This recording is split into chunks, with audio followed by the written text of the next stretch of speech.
Hello the student of class 7।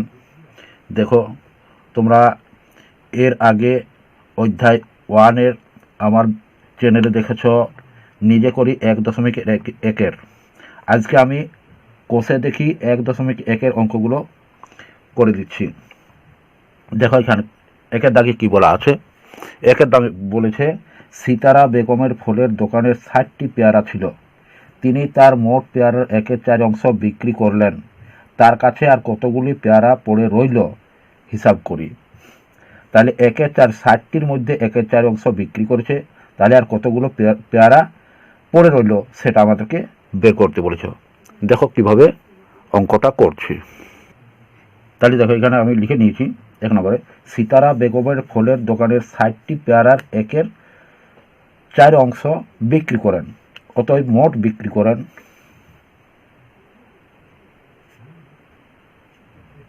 মোট বিক্রি করেন 60 × 1/4 ইকুয়াল টু, দেখো 4 একে 4, 4 15 60 হয়, অর্থাৎ 4 একে 4, তাহলে 2 6 4, 5 20 হচ্ছে, তাহলে কতটি? 15টি। তাহলে 15টি পেয়ারা বিক্রি হয়েছে। অতএব আর কটি পেয়ারা পড়ে রইল? অতএব পেয়ারা পড়ে রইল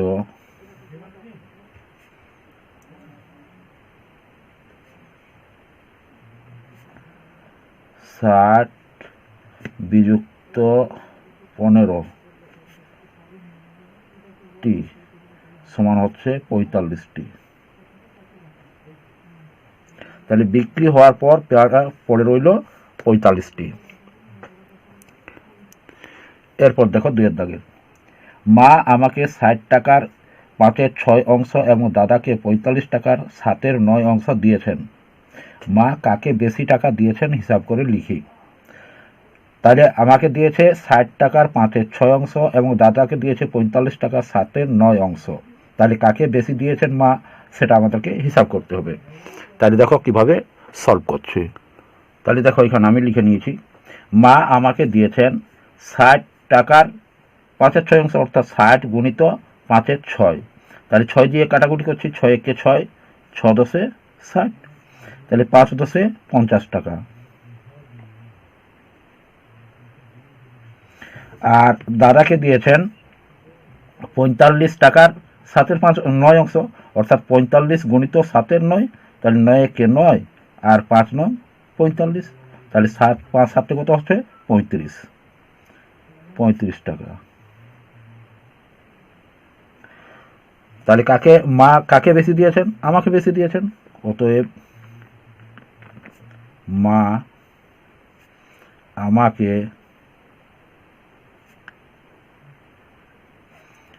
বেশি টাকা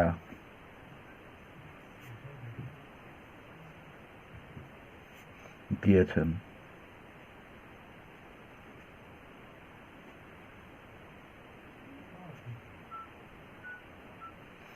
দেখো আমাকে দিয়েছে 50 টাকা আর দাদাকে দিয়েছে 35 টাকা। তাহলে 35 টাকা 50-এর থেকে ছোট, অর্থাৎ 35-এর থেকে 50 বড়, তাহলে আমাকে বেশি টাকা দিয়েছেন। এটাই হবে অ্যান্সার।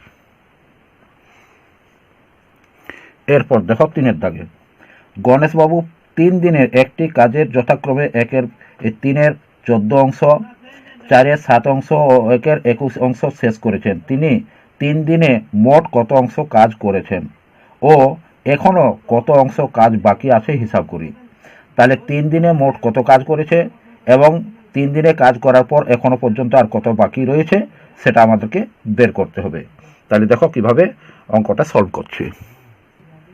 তাহলে দেখো গণেশবাবু 3 দিনে করেন কাজটির 3-এর 14 প্লাস 4-এর 7 প্লাস 1-এর 21 ইকুয়াল টু, দেখো এখানে আমি ভগ্নাংশের যোগ করে নিচ্ছি। তাহলে ভগ্নাংশের যোগ করতে গেলে আমাকে কি করতে হয়? প্রথমে হরগুলোর লসাগু করতে হয়। তাহলে প্রথমে হরগুলোর আমি লসাগু করে নিচ্ছি। দেখো এখানে হচ্ছে 14, 7 আর 21, লসাগু করলে কত হবে, এখানে দেখো 7 দিয়ে প্রতিটাতে ভাগ করা যাবে, তাহলে 7 নিয়ে দিই, তাহলে 7 2 14 হচ্ছে, 7 1 7 হচ্ছে, 7 3 21 হচ্ছে। তাহলে দেখো এখানে কত হচ্ছে আমার, যদি গুণ করা হয় তাহলে 7 গুণ 2 গুণ 3, অর্থাৎ কত হচ্ছে আমার 7 2 14, 3 14 42, তাহলে 42 হবে আমার লসাগু। তাহলে এখানে আমি 42 লিখছি। তাহলে 42, এখানে 14 দিয়ে যদি 42কে অর্থাৎ হর দিয়ে লসাগুকে ভাগ করতে হয়, তাহলে 14 দিয়ে 42কে ভাগ করলে কত হবে, 3 14 42 হয়। তাহলে 3-এর সঙ্গে এবার যেটা ভাগফল হলো সেই ভাগফলের সঙ্গে লবের গুণ হয়, তাহলে এখানে লব রয়েছে আমার 3 আর ভাগফল হয়েছে আমার 3, অর্থাৎ 3 3 9, তাহলে এখানে 9 হয়ে যাচ্ছে। প্লাস 7 দিয়ে যদি 42কে ভাগ করি তাহলে কত হবে, 6 7 42, অর্থাৎ 6 হচ্ছে, ভাগফল 6, ভাগফলের সঙ্গে আমার লবের গুণ হচ্ছে, তাহলে 424, তাহলে এখানে হবে 24। প্লাস এখানে 21 দিয়ে যদি 42কে ভাগ করা হয় 2 হয়, 21 2 42 হয়, আর 2 1 2, অর্থাৎ এত অংশ। তাহলে আমার কত দাঁড়াচ্ছে এখানে, 4 আর 2 6, 6 আর 9 15, তাহলে 15 5 হাত থেকে 1, তাহলে 2 আর 1 3, অর্থাৎ 35/42 এত অংশ। তাহলে দেখো কাটাকুটি যাবে, আমার 7-এর নামটায় যাবে, 7-এর নামটায় 35 রয়েছে, আবার 7-এর নামটায় 42 রয়েছে, তাহলে 7 দিয়ে আমি কাটাকুটি করছি, 5 7 35 হয়, আর 6 7 42 হয়, তাহলে আমার কত হচ্ছে 5-এর 6 অংশ।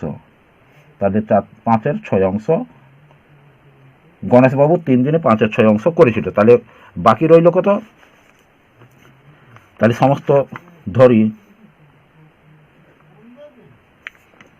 মোট কাজ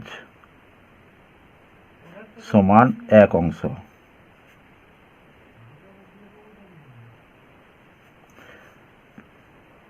তাহলে 3 দিনে আমার কত করেছে, 3 দিনে 5-এর 6 অংশ করেছে, তাহলে 5-এর 6 অংশ কাজ করার পর বাকি কত রয়েছে, অতএব 5-এর 6 অংশ কাজ করার পর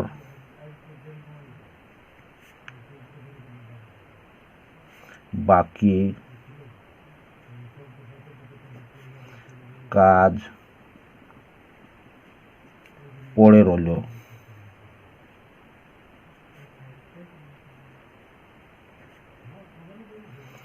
সমান 1 বিযুক্ত 5-এর 6 অংশ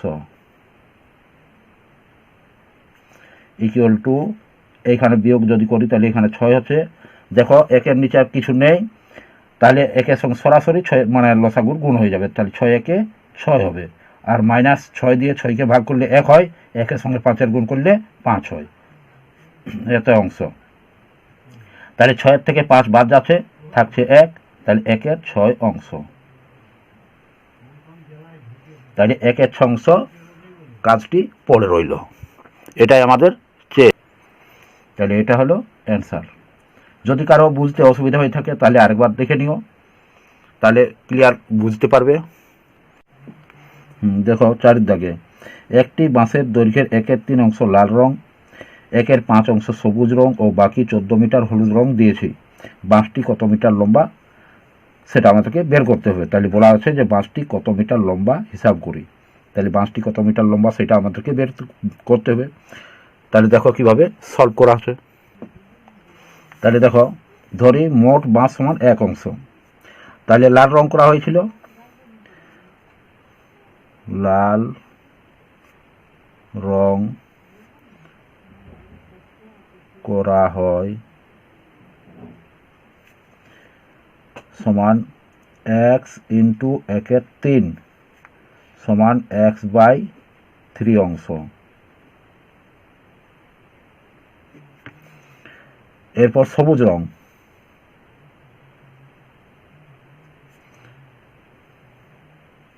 সবুজ রং করা হয় x ইন্টু 1/5 অংশ সমান হচ্ছে কত অংশ, তাহলে x/5 অংশ।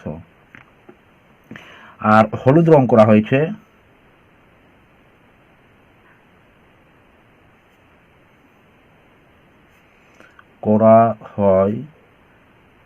14,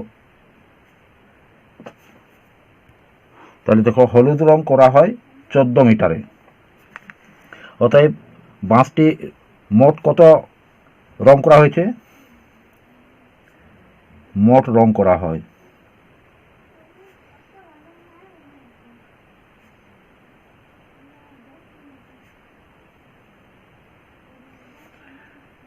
x/3 plus x/5 plus 14 equal to কত হচ্ছে? দেখো এখানে হচ্ছে আমার কত, 5 দিনের লসাগু করলে 5 দিনে 15 হচ্ছে। তাহলে 15 দিয়ে যদি 3 দিয়ে 15কে ভাগ করলে 5 হচ্ছে, অর্থাৎ 5x হচ্ছে এখানে, প্লাস 5 দিয়ে 15কে ভাগ করলে 3 হয়, তাহলে এখানে 3x হচ্ছে, প্লাস এখানে 15 সঙ্গে যদি 14 গুণ করা হয়, তাহলে দেখো 4 দিয়ে প্রথমে আমি 15কে গুণ করছি, 4 15 কত হয়? 60, হাত থেকে 6, তাহলে এখানে হচ্ছে 15কে 15 আর 6 21, এত অংশ।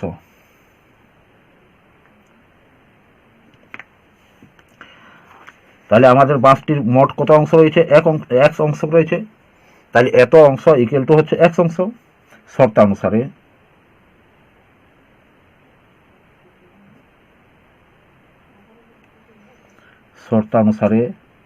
তাহলে এখানে কত হচ্ছে? 5x plus 3x equal to কত হচ্ছে আমাদের? ইকুয়াল টু হচ্ছে আমাদের 8x প্লাস 210/15। তাহলে শর্তানুসারে কি হচ্ছে আমাদের? 8x plus 210/15 equal to x। অর্থাৎ রং করা হয়েছে টোটাল বাঁশটাতে, তাহলে টোটাল বাঁশটা সমান আবার হচ্ছে এত অংশ, 8x প্লাস 210/15 অংশ। তাহলে আমার এখানে টোটাল বাঁশটা কত রয়েছে? x অংশ আমরা ধরেছি, তাহলে এই x অংশ কিন্তু আমাদের এইটা। তাহলে এখানে দেখো বা আড়াআড়ি যদি গুণ করা হয়, তাহলে এখানে নিচে 1 ধরে নিতে হচ্ছে, তাহলে একের সঙ্গে এটার গুণ হচ্ছে আর এটার সঙ্গে এটার গুণ হবে। তাহলে দেখো 15x equal to 8x plus 210 বা 15x, এটা রয়েছে আমার কি প্লাস চিহ্ন রয়েছে, সমান চিহ্নের এপারে রয়েছে আমার প্লাস চিহ্ন, তাহলে এপারে যদি আসে তাহলে কি হবে? মাইনাস চিহ্ন, তাহলে মাইনাস 8x ইকুয়াল টু 210 বা তাহলে 15 থেকে যদি আমার 8 যায় তাহলে কত থাকছে? 7x equal to 210। তাহলে x ইকুয়াল টু কত হবে? 210/7, অর্থাৎ 7 দিয়ে যদি কাটি তাহলে 3 হচ্ছে, অর্থাৎ 30, তাহলে 30 মিটার। অতএব বাঁশটি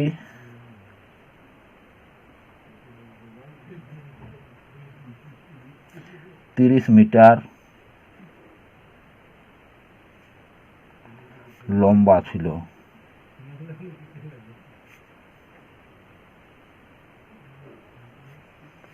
এটা হবে অ্যান্সার। এরপর দেখো 5 দাগে কি বলছে? একটি খাতার দাম 6.5 টাকা হলে 15টি খাতার দাম কত হবে? হিসাব করে লিখি। তাহলে একটি খাতার দাম হচ্ছে 6.50 টাকা, অতএব 15টি খাতার দাম হবে 15টি খাতার দাম। তাহলে বেশি হবে, একটি খাতার যত দাম হবে 15টির খাতার তার থেকে বেশি হবে, অতএব বেশি হলে আমাদের কি হয়? গুণ হয়। তাহলে 6.50 ইন্টু 15, অর্থাৎ এখানে আমাদের হচ্ছে কত? 5 15 75, এখানে 15 শূন্য শূন্য হচ্ছে, 5 15 75, 5 হচ্ছে, হাত থাকে 7, আর এখানে 6 15 90, 90 আর 7 97। দেখো 1 2 দুটোর পরে আমাদের দশমিক রয়েছে, তাহলে 1 2 দুটোর পরে আমরা দশমিক দিয়ে দিচ্ছি। তাহলে কত হচ্ছে? এত টাকা। অতএব 15টি খাতার দাম হবে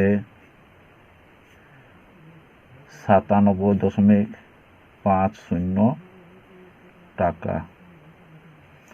এটা হবে অ্যান্সার। এরপর দেখো 6 দাগের, একটি বাক্সের 12টি চিনির প্যাকেট আছে। বাক্সের মধ্যে 12টি চিনির প্যাকেট আছে।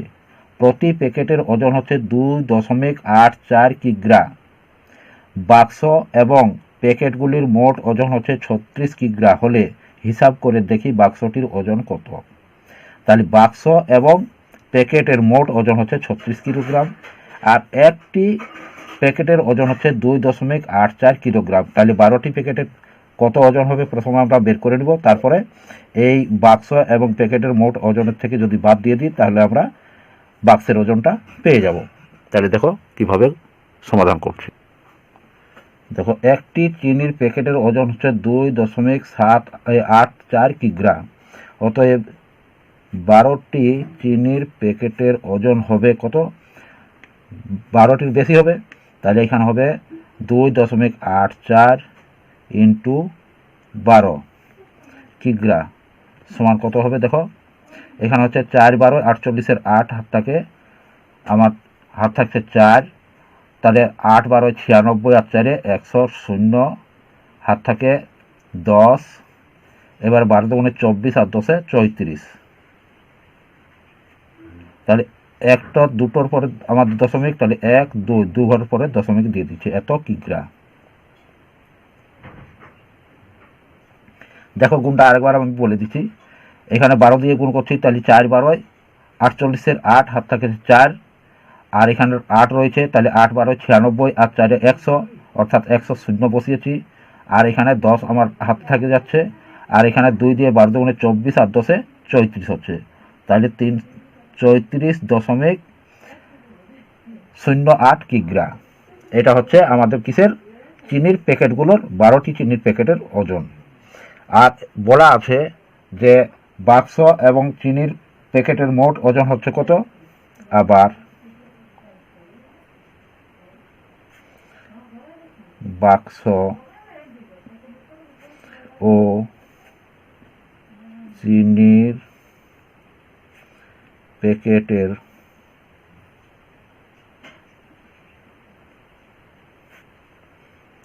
মোট ওজন ইকুয়াল টু 36 কিগ্রা।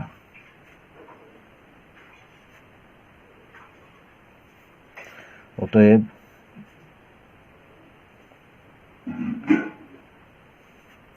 বাক্সটির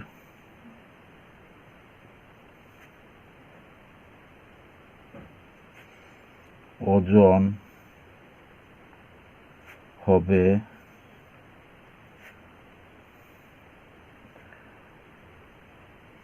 336 মাইনাস 34.08 কিগ্রা। তাহলে দেখো এখানে বিয়োগটা কিভাবে করছি।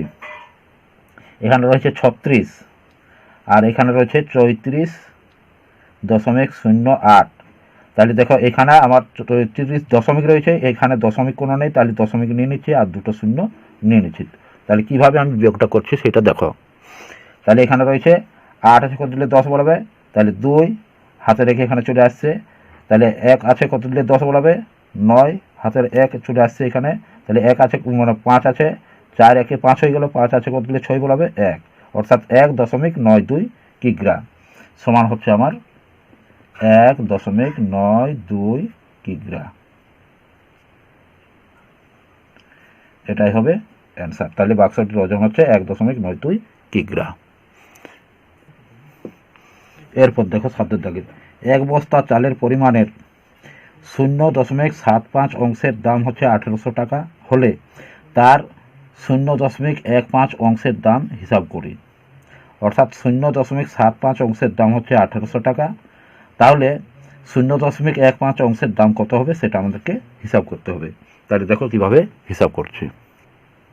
তাহলে দেখো 0.75 অংশের দাম হচ্ছে 1800 টাকা, তাহলে 1 অংশের দাম হবে, তাহলে 1 অংশের দাম অর্থাৎ আমার কমে যাচ্ছে, তাহলে এখানে কি হবে? ভাগ হবে। কমে যদি যায় তাহলে ভাগ হয়, তাহলে 1800 বাই 0.75 টাকা, তাহলে 0.15 অংশের দাম হবে, দেখো 1 অংশের থেকে 0.15 অংশটা বেশি, তাহলে বেশি হলে কি হয়, আমাদের গুণ হয়। অতএব এখানে হবে 1800 গুণ 0.15 বাই 0.75। তাহলে দেখো এর দুটোর পরে দশমিক রয়েছে, এরও দুটোর পরে দশমিক রয়েছে, অর্থাৎ দশমিকগুলো আমি তুলে দিচ্ছি। তাহলে কত হচ্ছে, 15কে 15, 5 15ই 75 হয়। এবার 5 দিয়ে আমি কাটাকুটি করে নিচ্ছি। তাহলে 5 দিয়ে কাটলে কত হচ্ছে, তাহলে 5 একে 5 আর 5 3 15, তাহলে 18 থেকে 15 গেলে থাকে কত, আমার 3 থাকছে। তাহলে 3 আর এখানে শূন্যটা নিয়ে নিচ্ছি, তাহলে কত হচ্ছে, 30 হচ্ছে। তাহলে 5 6 30 হয়, তাহলে এই শূন্যটা বাকি রয়ে যাচ্ছে, তাহলে এখানে শূন্যটা আমি দিয়ে দিচ্ছি। তাহলে কত হচ্ছে, 360, তাহলে 360 টাকা। অতএব 0.15 অংশের দাম হবে 360 টাকা। এটাই হবে অ্যান্সার। এরপর দেখো 8 দাগের, অনিতাদি তার জমির পরিমাণের অর্ধেকের 8 অংশ নিজের ভাইকে দিয়েছে এবং বাকি জমি 3 ছেলেকে সমান ভাগে ভাগ করে দিলেন। প্রত্যেক ছেলে কত অংশ জমি পেল তা একটি চিত্রের সাহায্যে দেখায়। তাহলে একটি চিত্রের সাহায্যে আমাদেরকে দেখাতে বলা হয়েছে। তাহলে দেখো কিভাবে চিত্রের সাহায্যে দেখাচ্ছে। তাহলে দেখো, অনিতাদি তার জমির দুটো ভাগে ভাগ করেছে। তাহলে এইখান থেকে এইদিকে হাফ আর এইখান থেকে এইদিকে হাফ করা হয়েছে, অর্থাৎ সমস্ত জমিকে দুটো ভাগ ভাগ করা হয়েছে। এই ভাগের মানে একটা ভাগের কি বলেছে, যে হাফ অংশ, সেই হাফ অংশের বলা আছে যে অর্ধেকের 7/8 অংশ দিয়েছে নিজের ভাইকে। তাহলে এখানে হচ্ছে 1 অংশ, এখানে হচ্ছে 2 অংশ, এখানে হচ্ছে 3 অংশ, এখানে হচ্ছে 4 অংশ, এখানে 5 অংশ, এখানে 6 অংশ, এখানে 7 অংশ, এখানে 8 অংশ। অর্থাৎ এই 8 অংশের মধ্যে 7 অংশ দিয়েছে নিজের ভাইকে। তাহলে নিজের ভাইকে দিয়েছে কত, এইখান থেকে এইখান পর্যন্ত নিজের ভাইকে দিয়েছে। তাহলে আর থাকছে কত এখানে। এরপর দেখো, বাকি জমি তার 3 ছেলের মধ্যে ভাগ করে দিয়েছে। তাহলে তার 3 ছেলের মধ্যে বাকি জমি ভাগ করছে। তাহলে এখানে দেখো আবার আমি ভাগ করে নিচ্ছি। এইখানে 1 2 3, তাহলে কত অংশ থাকছে, এখানে থাকছে 1 2 3 4 5 6 7 8 আর এখানে 1 9। তাহলে টোটালটা আমাদের কত হচ্ছে, 16 অংশ। তাহলে মোট অংশ সমান হচ্ছে, মোট অংশ ইকুয়াল টু 16 অংশ।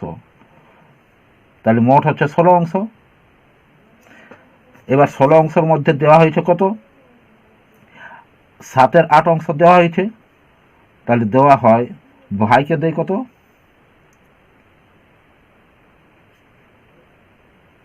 ভাইকে দেন 7/8 অংশ।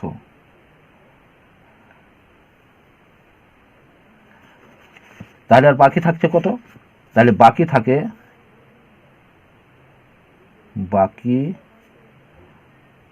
থাকছে এখানে কত হচ্ছে, 1 2 3 4 5 6 7 8 9, তাহলে 9 হচ্ছে। তাহলে 9 অংশ আমার থাকছে। তাহলে এখানে হচ্ছে 9 অংশ, অর্থাৎ 16 অংশের মধ্যে 9 অংশ আমি যদি যাই, তাহলে এখানে আমি করছি 16 অংশের 9 16 অংশ থাকছে। এটা 3 ছেলের মানে মধ্যে ভাগ করবে। অতএব 3 ছেলের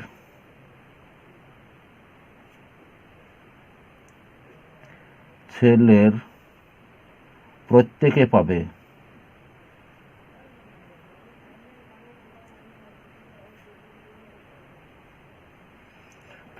পাবে কত করে পাবে। এখানে 3 ছেলেকে ভাগ করেছে, অর্থাৎ 9/16, আর এখানে হচ্ছে 3, মানে 3 জনকে ভাগ করে দিয়েছে। তাহলে 9 আর 16কে 3 জনকে মানে 3 অংশে ভাগ করে দিয়েছে। তাহলে কত করে পাবে এখানে, তাহলে 9-16, আর দেখো এখানে ডিভাইড বাই 3 রয়েছে, তাহলে এখানে যদি ভাগ করা হয় তাহলে এইটার নিচে আমি ধরে নিচ্ছি 1, তাহলে ভাগ চিহ্নের পরে যদি থাকে তাহলে সেটাকে আমরা পরিবর্তন করে নিতে পারি গুণাকারে, তাহলে গুণাকার করে দিচ্ছি। আর এখানে এই যে মানে হর রয়েছে, হরটা লব হয়ে যাবে আর লবটা হর হয়ে যাবে, তাহলে 1/3। তাহলে এখানে 3 একে 3, 3 3 9, অর্থাৎ প্রত্যেকে পাবে কত, 3-এর 16 অংশ করে। তাহলে প্রত্যেকে 3-এর 16 অংশ করে পাবে।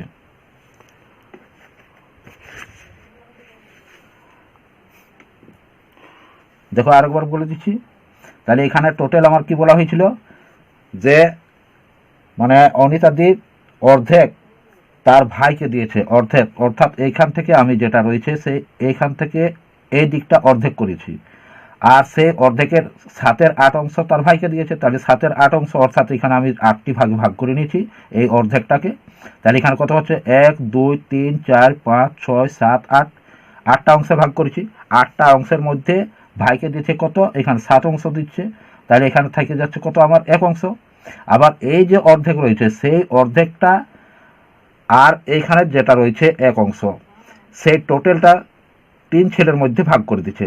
তাহলে এইখানের অর্ধেকটা আবার আমি মানে ভাগ করে নিচ্ছি 8টা ভাগে, তাহলে 8টা ভাগ এখানে রয়েছে আর এখানে 1 ভাগ, তাহলে 9 ভাগ হচ্ছে, তাহলে আর 9 ভাগ থেকে যাচ্ছে, তাহলে 16 ভাগ, টোটাল হচ্ছে আমার 16 ভাগ, 16 ভাগের মধ্যে আমার 9 ভাগ রয়ে যাচ্ছে, তাহলে আমি লিখছি কিভাবে, 9-16।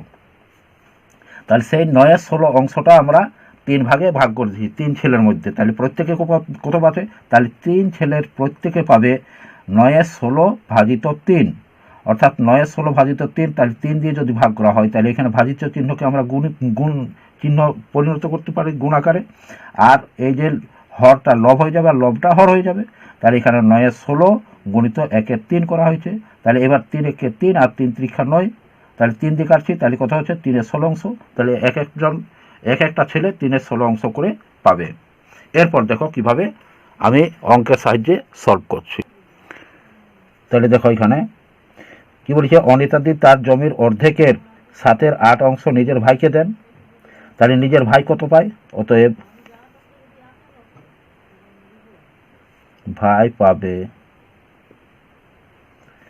অর্ধেকের সমান 1/2, এই অর্ধেকের কত অংশ, 7/8 অংশ গুণিত 7/8 অংশ সমান কত অংশ হচ্ছে, 7/16 অংশ। তাহলে 7/16 অংশ ভাইকে দিয়েছে, অতএব বাকি জমি 3 ছেলের মধ্যে ভাগ করেছে, অতএব বাকি জমি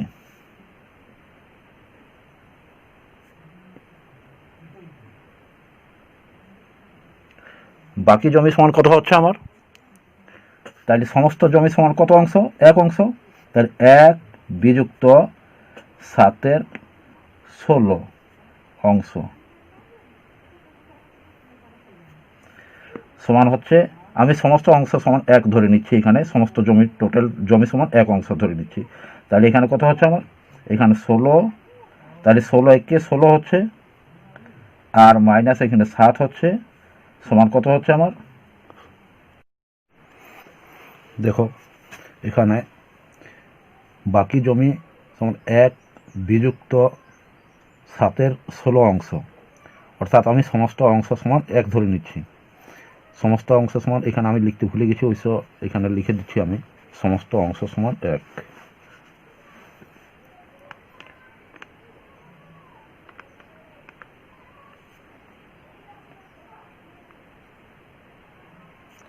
সমান 1, সমস্ত অংশ সমান 1, এটা আমি লিখে দিলাম যে সমস্ত অংশ সমান 1, এখানে লিখে দিলাম আমি। তাহলে এরপর কি হচ্ছে দেখো, অতএব বাকি জমি 1 বিযুক্ত 7/16 অংশ সমান হচ্ছে, এখানে দেখো 16 আমার লসাগু হয়েছে, তাহলে 16, এখানে 16 একে 16 হয়েছে, অর্থাৎ সরাসরি এই লসাগুর সঙ্গে এটা গুণ হয়ে যাবে, আর এখানে 7 নেমে যাচ্ছে, তাহলে কত হচ্ছে, এখানে 16 থেকে যদি 7 যায় তাহলে 9 হচ্ছে, তাহলে 9/16 অংশ হচ্ছে, তাহলে বাকি জমির পরিমাণ হচ্ছে 9/16 অংশ, অতএব 9/16 অংশ 3 ছেলের মধ্যে সমান ভাগে ভাগ করে দিলে প্রত্যেকে পাবে 9/16 ভাজিত 3। তাহলে দেখো এখানে 3 রয়েছে, তাহলে এই 3টা যেটা রয়েছে সেই 3টা আমরা কি করব, এখানে নিচটায় ধরে নিব 1। তাহলে এখানে ভাজিত চিহ্ন রয়েছে, তাহলে ভাজিত চিহ্ন থাকার পর 3-এর 1 হচ্ছে। তাহলে এখানে কি করছি আমরা, যে 9-16 এখানে নামিয়ে নিয়েছি, 9-16 আর এই ভাজিত চিহ্নটাকে আমরা গুণিত চিহ্ন করে দিচ্ছি, আর লবটা হর এবং হরটা লব করে দিচ্ছি, অর্থাৎ 1টা উপর হয়ে যাচ্ছে, লব হয়ে যাচ্ছে, আর 3টা হর হয়ে যাচ্ছে, অর্থাৎ মানে পাল্টে দেওয়া হয়। তাহলে 1-এর 3, তাহলে 3-1-কে 3 আর 3-3 9 কাটাকুটি করে দিলাম, তাহলে কত হচ্ছে 3, আর এই নিচে রয়ে যাচ্ছে 16, তাহলে 3-এর 16 অংশ প্রত্যেক ছেলে 3-এর 16 অংশ করে পাবে। এটা হবে অ্যান্সার। আশা করি তোমরা বুঝেছো। যদি বুঝতে কারো অসুবিধা হয়ে থাকে তাহলে আরেকবার দেখে নিও, তাহলে ক্লিয়ার হয়ে যাবে। আর যারা আমার চ্যানেলে নতুন যোগ দিয়েছ অথচ সাবস্ক্রাইব করো নি এবং আগের থেকে দেখছো সাবস্ক্রাইব করো নি, তারা সাবস্ক্রাইব করে রাখো নতুন নতুন ভিডিও পাওয়ার জন্য, এবং লাইক অবশ্যই দিও। ভিডিওটি কীরকম হলো, কীরকম লাগলো অবশ্যই কমেন্ট বক্সে কমেন্ট করে জানিয়ে দিও। আজ এর পর্যন্ত, এর পরের ভিডিওতে তোমরা পরের অঙ্কগুলো পাবে।